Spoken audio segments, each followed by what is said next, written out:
About UX, which is user experience. You've heard about DX, which is developer experience. Today I want to talk a little bit about AX, which is agent experience. So let's start with user experience.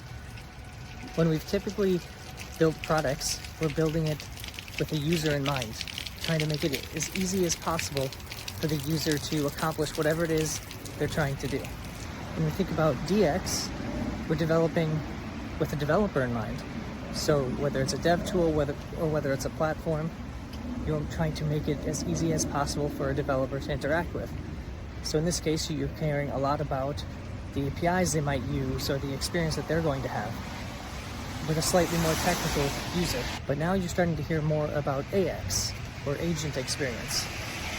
And an agent is not the same as a human. So the interfaces we designed for humans or for developers are not going to be necessarily the same ones that are going to give an agent what they need in the best way possible.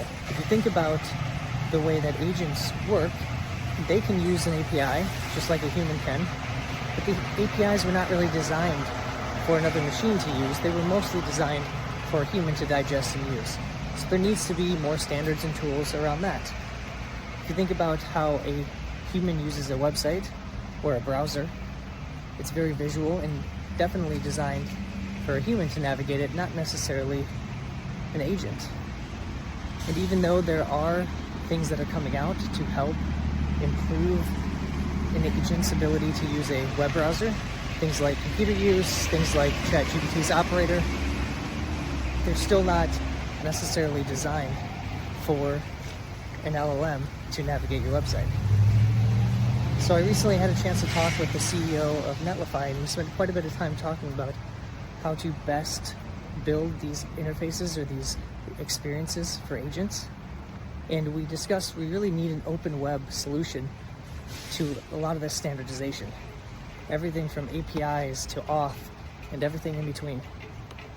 So if you are interested in helping out, try to decide on some of these standards and help build the future, I'd encourage you to go to agentexperience.ax and just raise your hand and see how you can help out.